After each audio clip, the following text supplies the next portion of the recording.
être ici au lieu de cette chair. Je crois que le soleil m'a donné des mots de tête. Ça n'empêche que je puisse communiquer le message que Dieu m'a donné. Maman Hélène m'a dit que heureusement que le pasteur Patrick a le fouet. Avant qu'on ne parte, tu vas fouetter tout ça.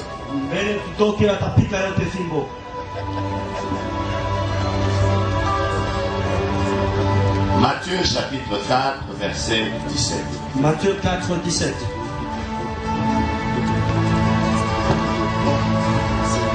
Matthieu chapitre 4, verset 17. Matthieu chapitre 4, verset 17. Et le deuxième texte, c'est dans Jean chapitre 17, verset 4. Nous sommes à Jean chapitre 17, verset 4. C'est tellement simple. Il suffit de prendre les chiffres et les renverser. Tu as le verset. Matthieu chapitre 4, verset 17. Matthieu 4, 17. La Bible dit, dès ce moment, Jésus commença à prêcher et à dire, répentez-vous car le royaume des cieux est proche.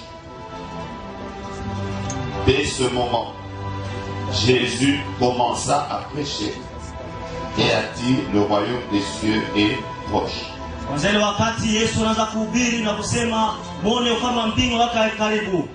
Jean chapitre 17. Jean chapitre 17. Verset 4. Verset 4. La Bible dit, je t'ai glorifié sur la terre. J'ai achevé l'œuvre que tu m'as donné à faire.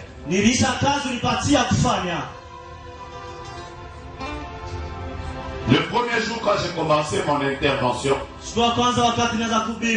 j'ai dit que je voulais parler de tous ceux qui a amené Moïse à constater qu'il fallait que Dieu nous apprenne à compter nos jours.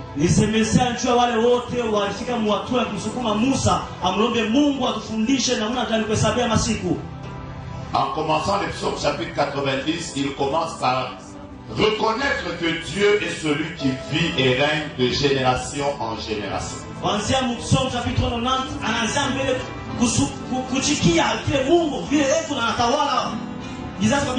Et je vous ai dit que la présence de Dieu est la chose la plus importante dont nous avons besoin dans la vie. Suivez-moi attentivement. Je vais parler calmement au début. Et à un moment, je vais prophétiser. Et Dieu m'a dit, et après ce service, il y aura une vague de prophéties ici. Et dit à 3 personnes, bientôt là nous allons entrer dans une atmosphère prophétique. La gloire sera forte. Dieu va parler par beaucoup de prophètes qui sont au milieu de nous. Je suis là que pour déclencher ce mouvement. Quand ton voisin dit lui, il y a une gloire en ces lieux. Vous bougez que le monde se met à manger. Oublie la fin, Dieu est présent. Oublie le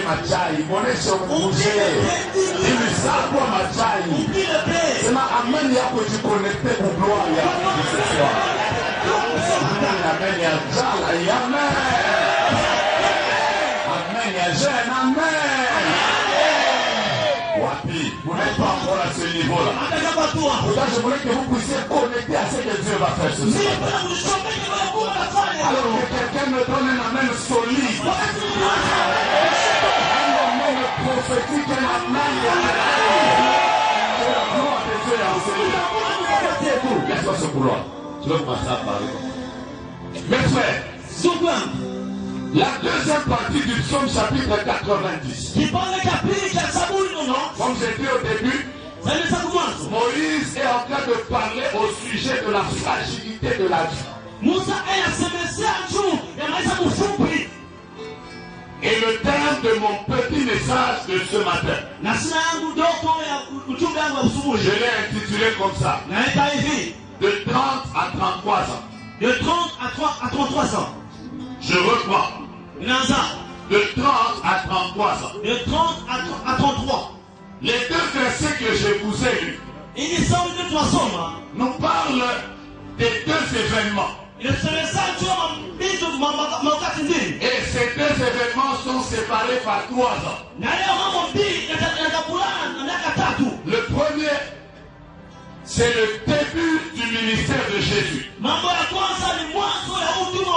Et le deuxième, c'est la fin du ministère de Jésus. Remarquez que je ne parle pas de 3 ans et demi, je parle de 3 ans. Après Jean 17, il y a une histoire qui continue, qui emmène Jésus jusqu'à la mort.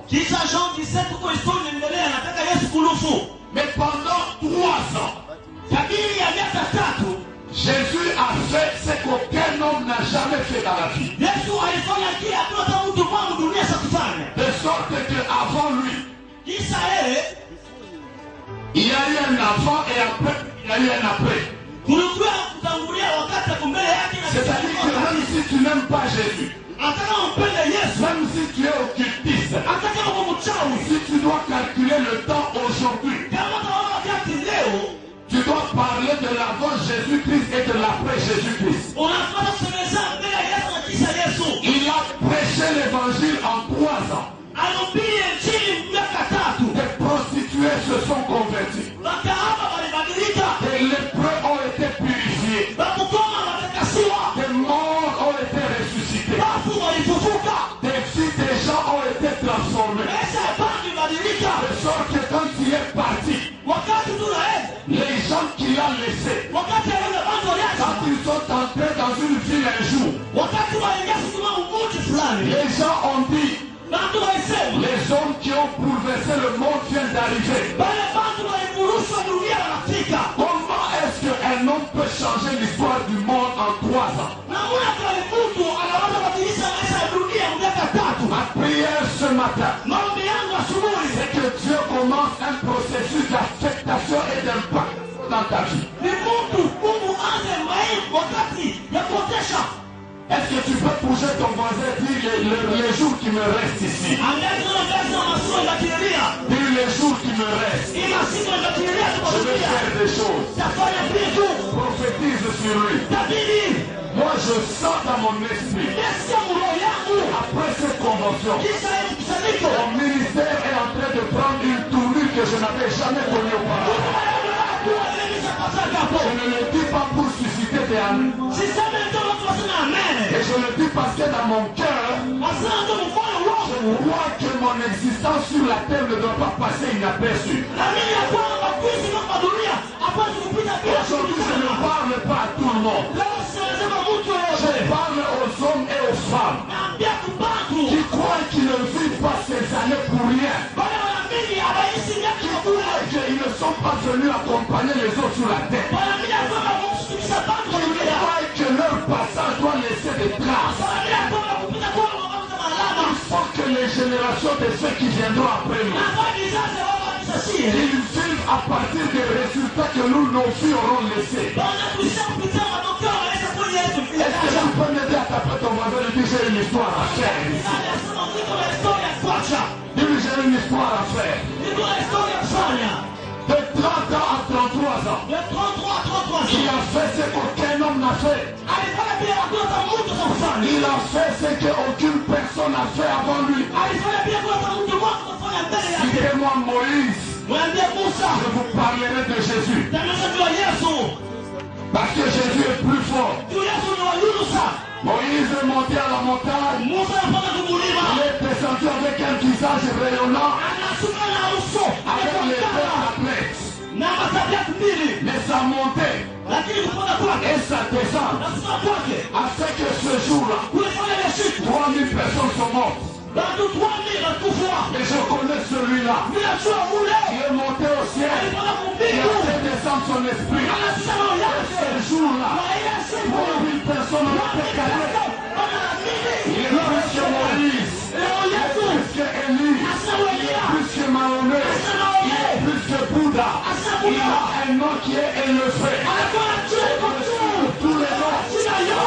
Pendant que je parle, je le sens, Seigneur. Est-ce que quelqu'un peut crier ce nom? C'est là qui bénit.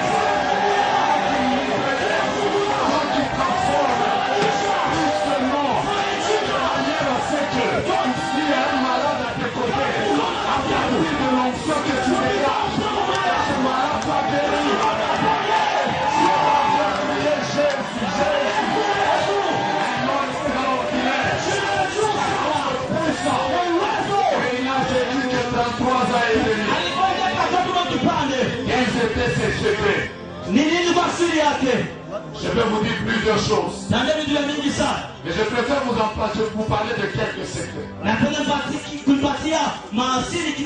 Le premier, c'est que Jésus a fait en lui la valeur du temps.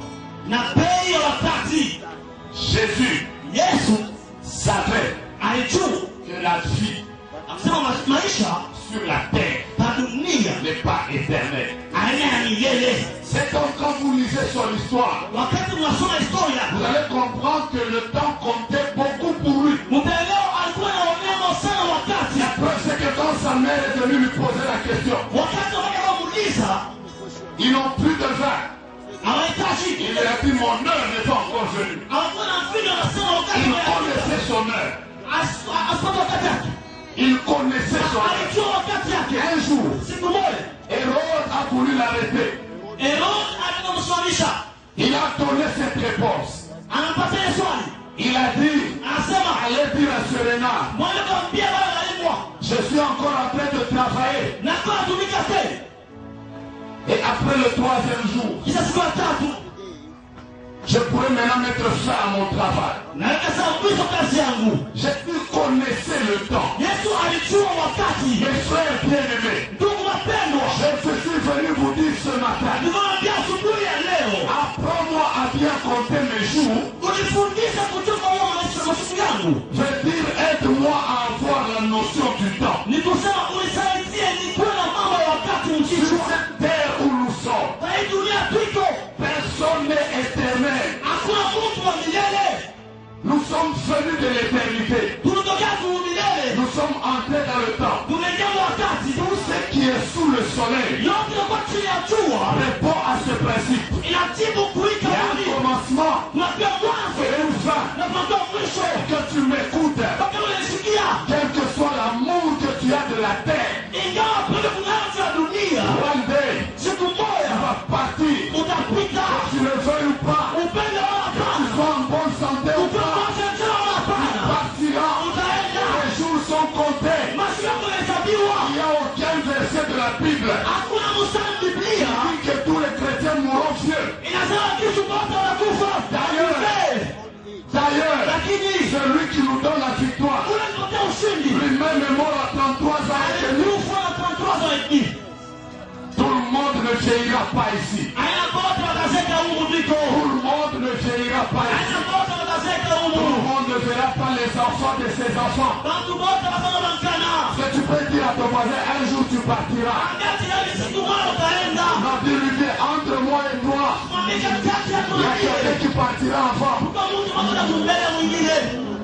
Mes frères, nous ne devons pas vivre comme si nous avons l'éternité.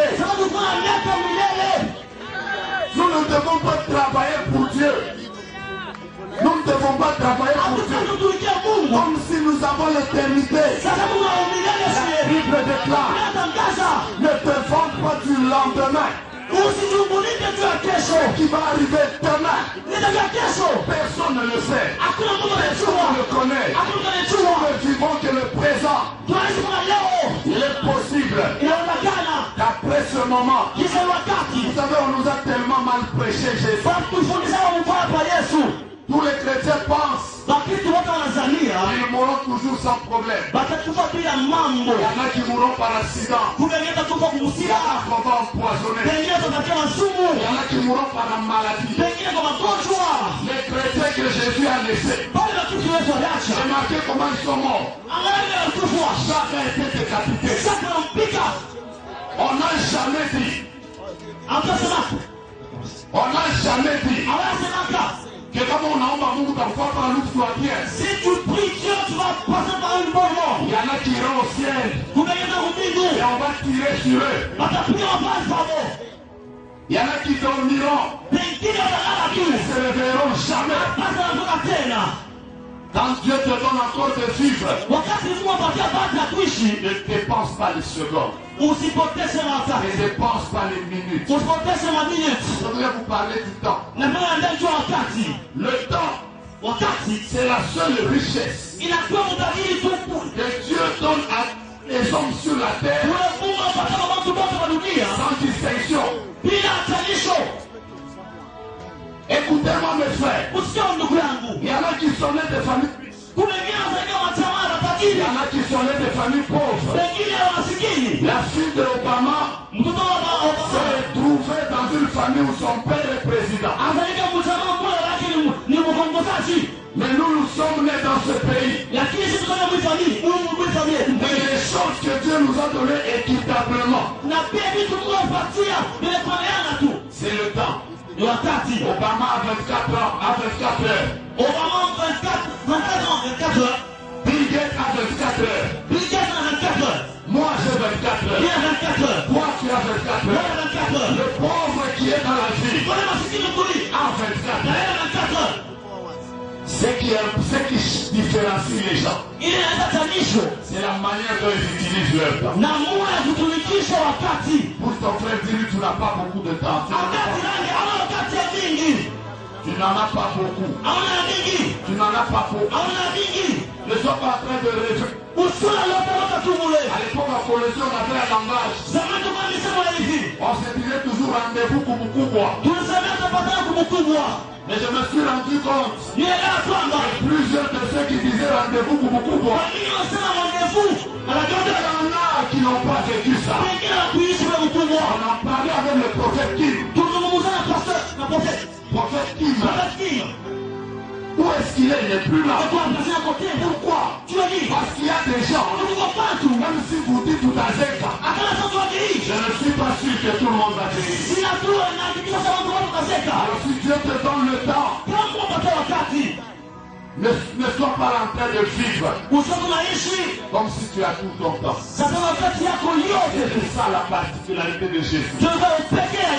Il savait qu'il avait peu de temps. Quand un homme devient conscient qu'il a peu de temps, ça l'amène à faire trois choses. La première, il planifie le temps. La deuxième, il établit les priorités. Et la troisième, il se discipline. Je voudrais pas vous parler de la planification. Pasteur et moi on a beaucoup parlé.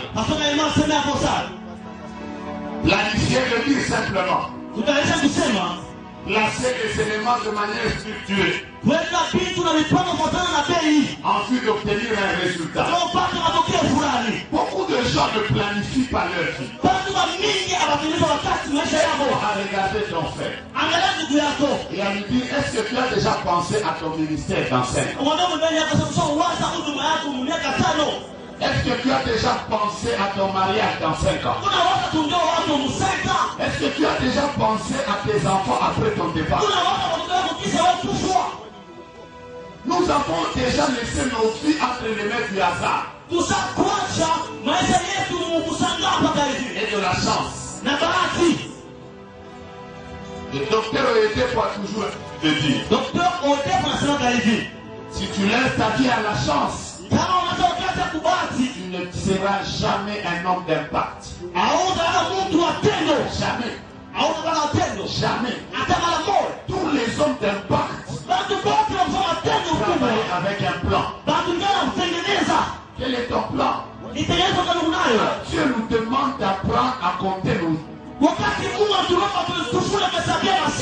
Attends que nous puissions planifier. La Bible n'est pas contre la réflexion. Quand vous lisez la Bible, vous découvrez que la Bible déclare celui qui réfléchit sur les choses, il trouve le bonheur. La version Crampon dit ceci. Crampon, celui qui entre à l'intérieur des choses, il trouve sa raison de vivre. Il faut entrer à l'intérieur des choses. La planification. Et deux, c'est apprendre à vivre selon les priorités. Toutes les choses sur la terre ne sont pas prioritaires. Ceux qui ont appris à compter leurs jours Ils savent que ça compte. Ça ne compte pas. Ça peut m'amener loin. Ça peut me conduire à monter. Ça ne me conduira pas à monter. Et la Bible déclare, tout m'est permis, mais tout n'est pas utile. Amen. Ne vivons pas au hasard. Le temps est tellement compté. Le temps est compté. Le temps a un défaut. Tout ce que tu rates de faire dans ton temps, le temps te le fera payer. C'est le défaut du temps.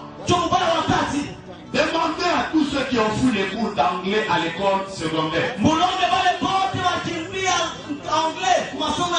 Aujourd'hui, ils en payent le prix.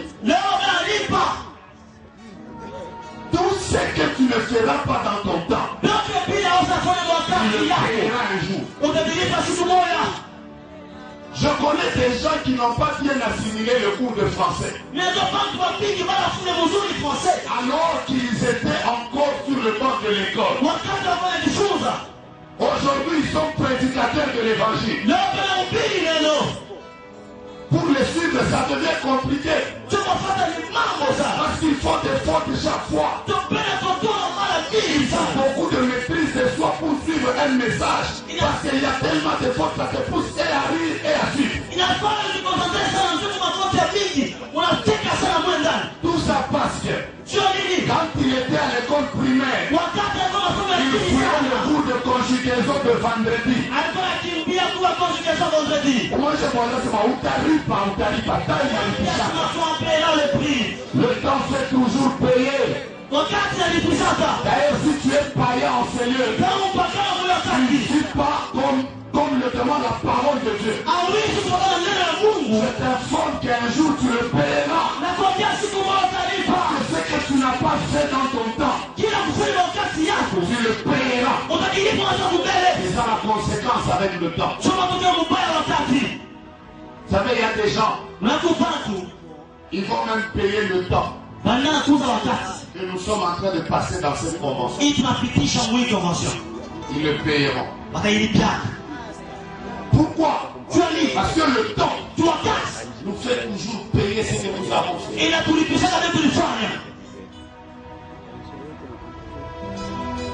J'ai eu la grâce presque à chaque convention de donner des enseignements aux prophètes. C'était une grâce. Est-ce que je l'avais bien fait? Je ne sais pas. Est-ce que je l'ai mal fait? Je ne sais pas. Mais j'ai été prêché dans une église où quand j'ai terminé de prêcher, c'est à Dallas au Texas. Le pasteur m'a dit, l'église a réclamé que tu viennes faire une école pour nous apprendre seulement comment on écoute Dieu.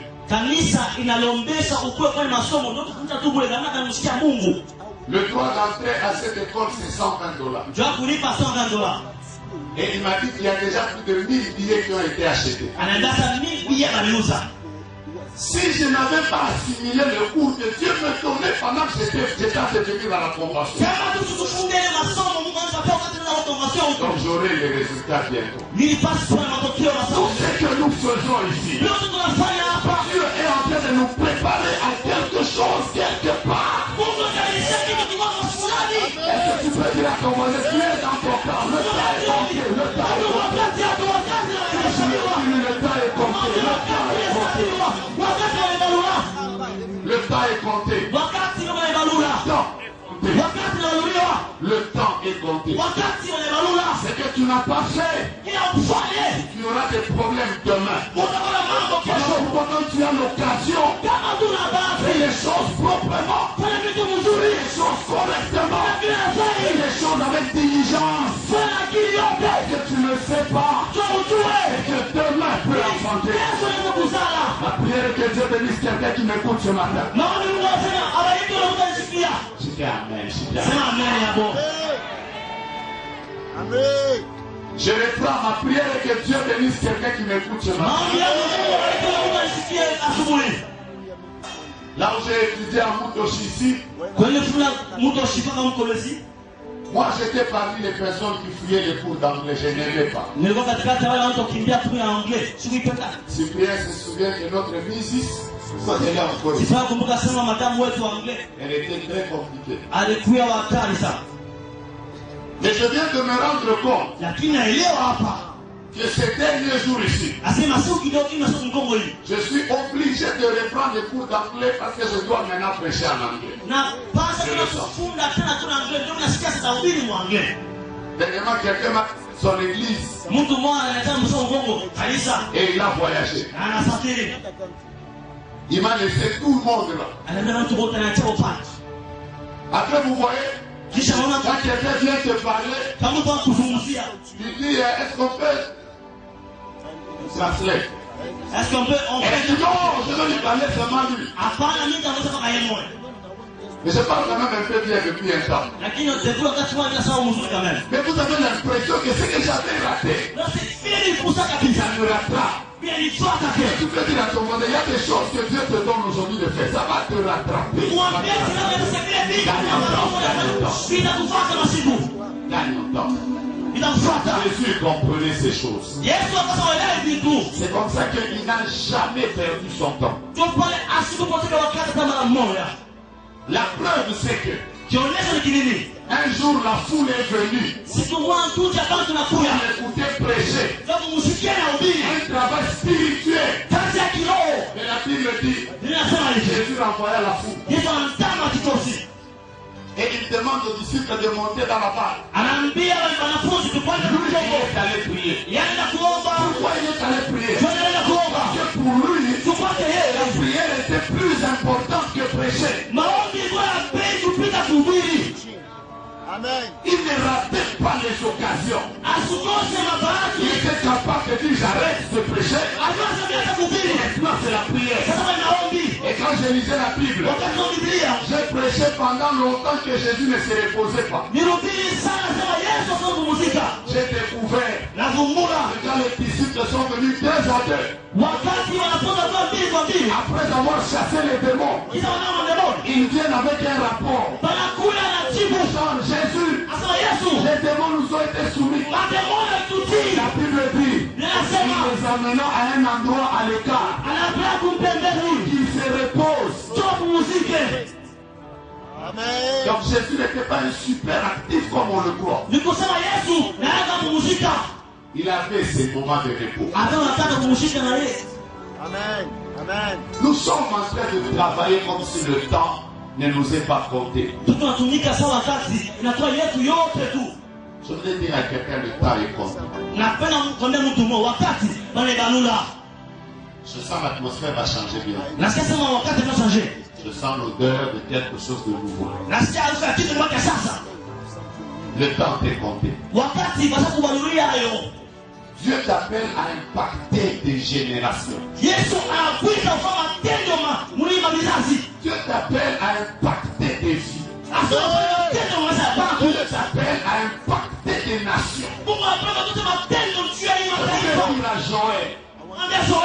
C'est le temps de prendre les nations. C'est le temps de prendre les nations. C'est le temps de prendre les nations. Je nous vois au-delà de la convention de Colosie. Je ne nous vois pas dans les 4 murs ici. Je nous vois dans les 4 extrémités de la terre. Et celui qui va comprendre ça, ce matin il sera accepté par une onction qui va nous permettre d'avoir de l'impact dans les nations.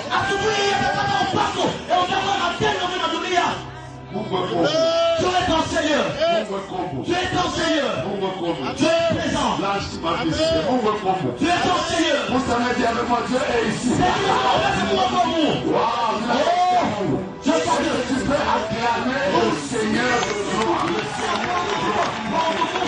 Est-ce que tu peux acclamer d'abord le Seigneur de gloire? Est-ce que tu peux acclamer le Seigneur en ajoutant des cris de joie?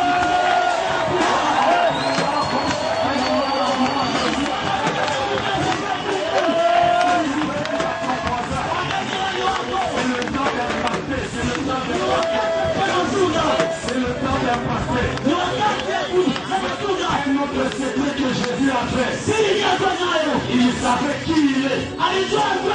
La preuve c'est que chaque fois que Jésus parlait, il avait en lui ce langage. Je suis l'agneau de Dieu. Je suis la lumière du monde. Je suis le pain vivant.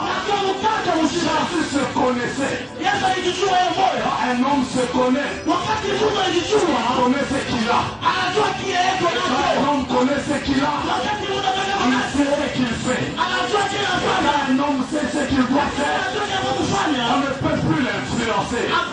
Au contraire, c'est lui qui commence à influencer. Je suis venu dire à quelqu'un, Dieu a mis en nous des choses. Dieu a mis en nous des choses. Le problème, c'est que nous les ignorons. Maman Myriam m'avait dit il y a longtemps, toi les études ne t'aideront pas beaucoup. Toi ta bénédiction est à la bouche. Au fil des années, je me suis rendu compte que la bouche a été ma plus grande bénédiction. Juste la bouche. Juste la bouche. Par la bouche. Qu'est-ce que toi tu as? Je suis allé pêcher vendredi, il y a 5 jours avec papa Raoul. J'étais avec toi. Là où je suis arrivé, je leur ai dit, je vais vous faire la démonstration de Jésus écrit sur la terre. J'ai pris une craie. Il y avait un tableau. Et j'étais en train d'écrire, j'appelle telle personne. Son père s'appelle tel. Sa mère s'appelle tel. J'ai commencé à prophétiser avec la craie. Ce que j'ai aimé, ce que j'ai vu déjà, le jour là quand on est sorti, je n'ai même plus su ma veste était où. Parce que la manière dont les gens ont sauté sur moi, j'étais convaincu que tous mes habits étaient déchirés. Celui qui a récupéré ma veste, c'est Raoul. Et la tablette. Je suis entré dans le véhicule. Puis des gens venus prendre la voiture. Ils ont même refusé que la voiture ne démarre. Mais vous savez qu'après ce service, je viens de sortir ici il n'y a pas longtemps. On vient de m'appeler par le président de l'Assemblée nationale du Gabon. Il y avait la petite sœur de sa femme là dans la salle. Elle a dit, je n'ai jamais vu un prophète comme ça. Ça veut dire que dans quelques jours, à cause du don, il y a des gens que je vais rencontrer.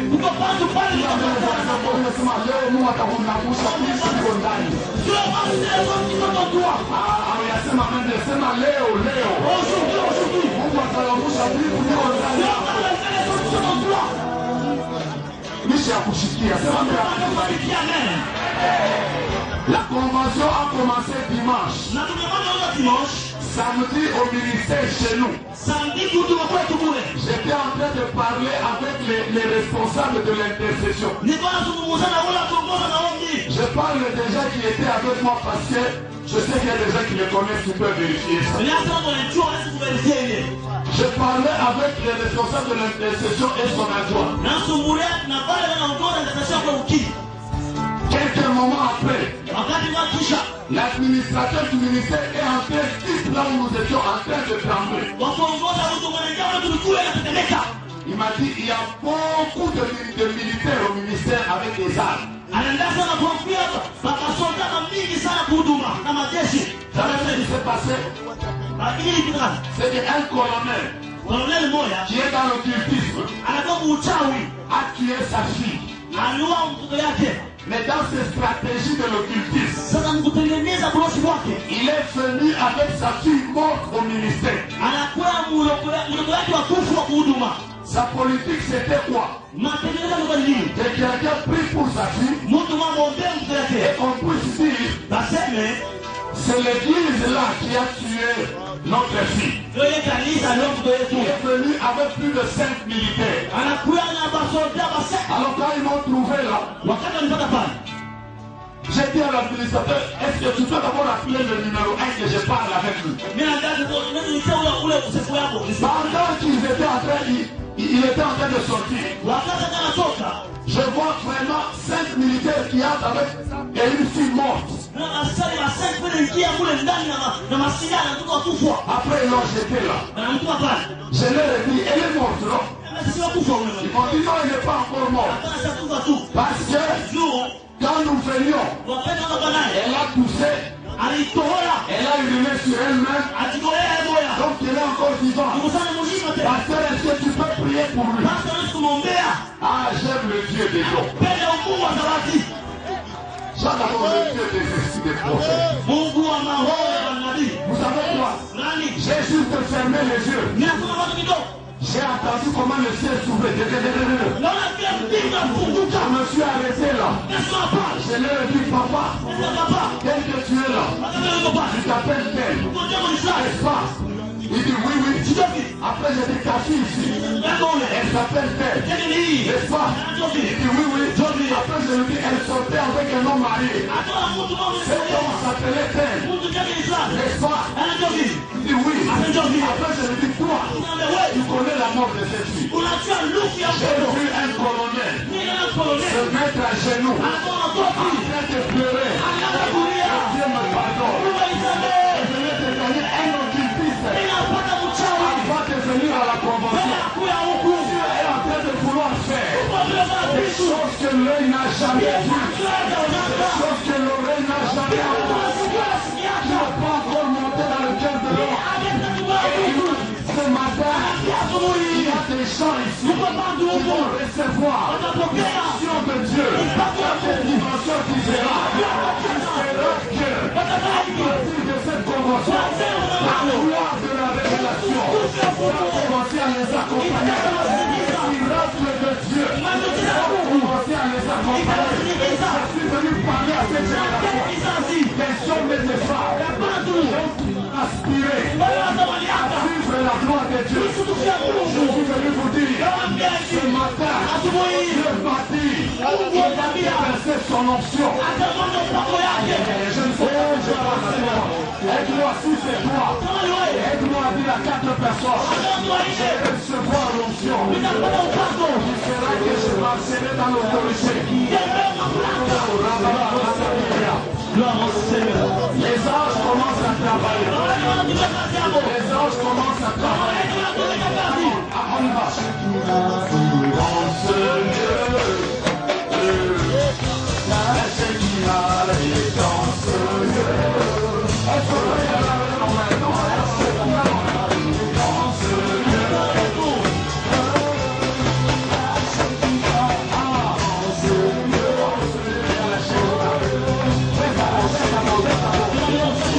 L'une des choses qui a Jésus à avoir de l'impact de l'onction. La Bible dit Jésus-Christ achète de lieu en lieu, faisant du bien aux gens. Parce que Dieu était avec lui. Il y a des choses sur cette terre qui ne répondent pas au diplôme. Il y a des choses sur cette terre qui ne répondent pas au français ou à l'anglais. Il y a des choses sur cette terre qui ne répondent qu'à l'onction.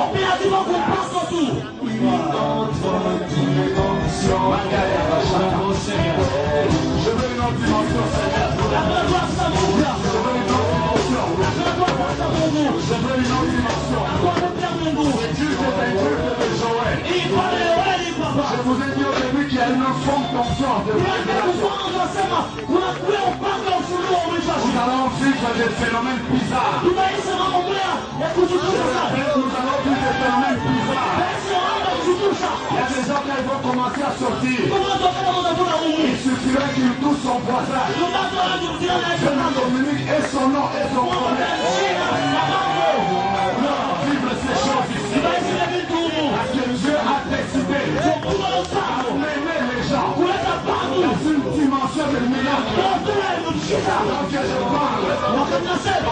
je parle, que Yahweh Adonai, le roi de gloire, même un réveil.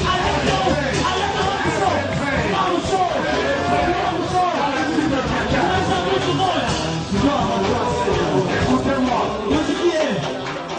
Moi je sens maintenant que Dieu a tourné mon ministère vers les nations. Je suis plus sûr de revenir à Colosie. Je le sens depuis un temps. Dieu est en train de me tourner vers les nations. Je le sens. Je suis allé aux États-Unis. J'ai prophétisé dans une salle de 200 personnes. Une maman m'a dit, les choses que tu as ici, peut-être que les Congolais qui t'entourent, qui te font croire que ces choses tu n'en as pas besoin. Elle m'a même amené à rencontrer Noel Jones. Noel Jones c'est un des grands prédicateurs américains. Parce que Dieu te me demandait comment tu as rencontré Noel Jones.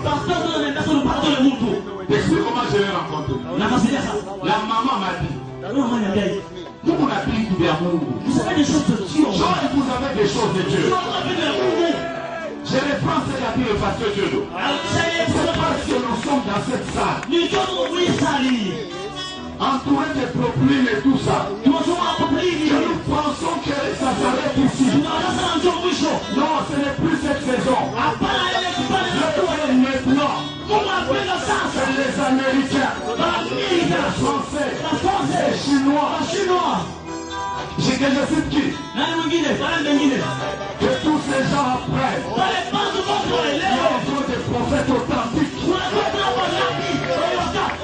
Des gens qui marchent avec des miracles authentiques. Des gens qui ne forcent pas pour prophétiser. Ils sont capables de parler en langue seulement. Ils sont connectés au réseau prophétique. On peut parler en langue. Maintenant,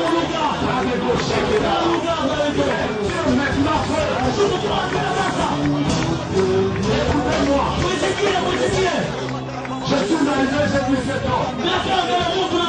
Tel que j'étais en train de le saluer. Je lui ai dit, Dieu me dit ça. Je lui ai dit à sa secrétaire. Cet homme ici, à partir d'aujourd'hui, toutes les invitations de nos conférences qui ne manquent pas. Les mets sur nous-mêmes, sur la presse. Alléluia. Les photos, je mettons-nous les photos. Même moi-même, j'ai commencé à me dire, mais cet homme, je le voyais étudier. Il m'épatait. Quand je le vois prêcher, je me dis, mais quel est le jour où Dieu nous permettra de raconter de ces gens. Le jour où il me rencontre, c'est lui qui s'étonne de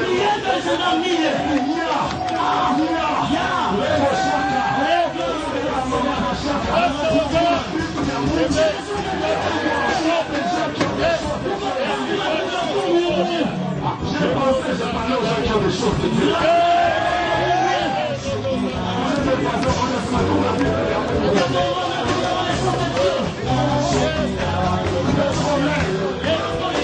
Le problème, c'est notre vision. Nous voulons arrêter nos visions dans nos secteurs. Nous voulons arrêter nos visions. Nous nous battons simplement pour être orateur dans une convention comme celle-ci. Dieu nous appelle à aller plus loin.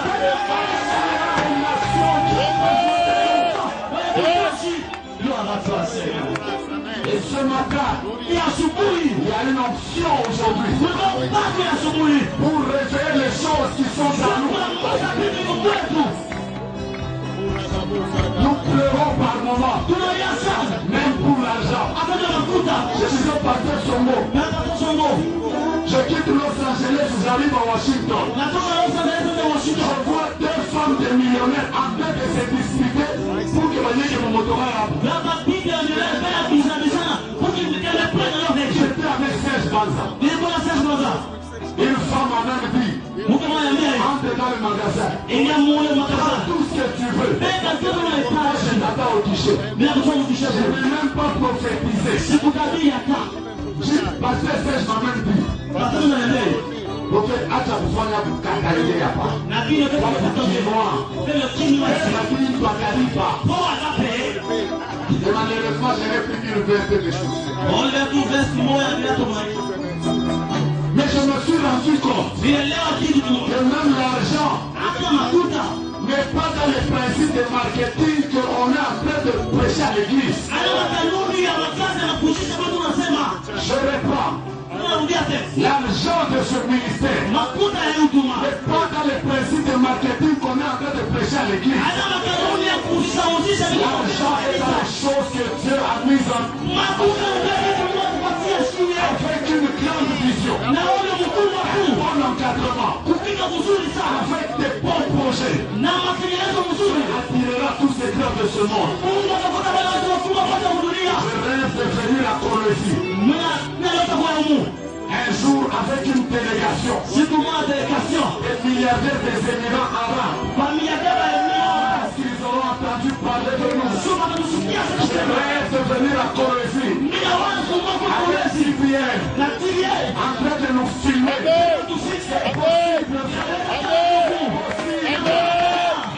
Gloire au Seigneur. Mambo tunasema hivi ya Amerika. C'est pour ça qu'il pour les Américains. Kama unasema ni ya baba Amerika. Tunawaza mkali sana. On a beaucoup pensé à la nourriture. Tunawaza pana mampango. On pense aux parcelles. Maintenant moi je crois. Asa mina Depuis mimi. maintenant je crois. Wakati wa mina Et mimi. seulement en parlant comme je parle de Sasa maintenant. ninafanya hapa. Attirer des millions. Tampata milioni. Crois ça frère. Na mimi ile. Je crois à ça.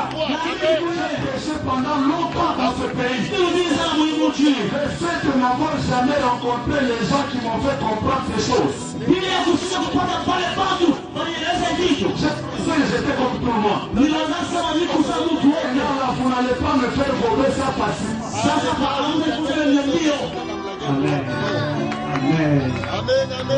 Je ne rêve plus.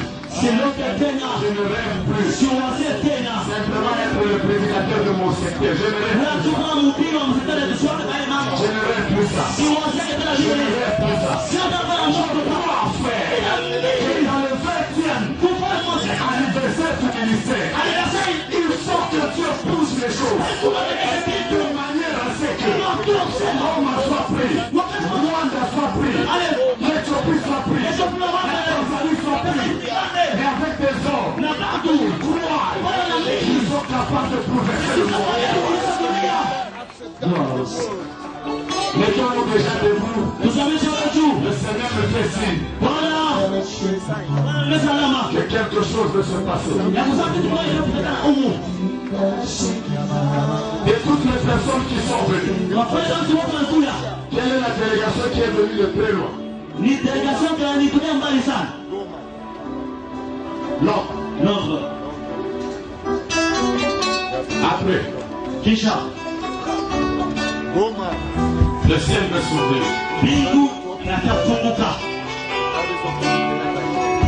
Naomi. Nous allons faire un voyage prophétique. Je réclame. Nous allons faire un voyage prophétique. On ne peut pas parler de l'onction sans la démontrer. Je commence avec qui?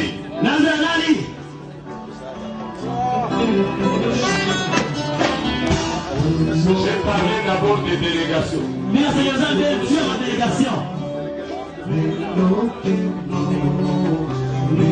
Appelle Sarah.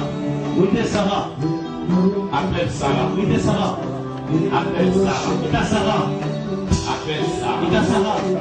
Appelle Sarah. Le ciel est en train de s'ouvrir. Je suis où? Je suis à Isabelle. Appelle Sarah. Appelle Sarah. Dès que ça sonne, je commence à parler. Donne le téléphone à la personne qui croit.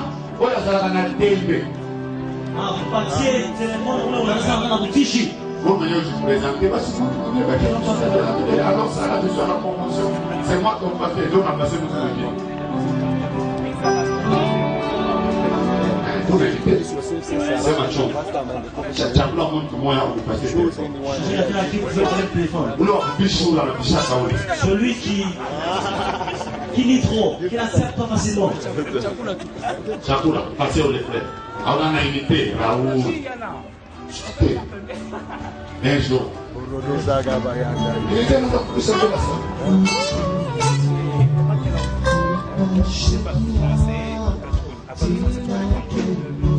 Je suis en train de voir des délivrances souvent se faire même par téléphone. Alléluia. Japita. Ça passe. Si vous allez mon chéri, on continue de toi. Tu es fatigué.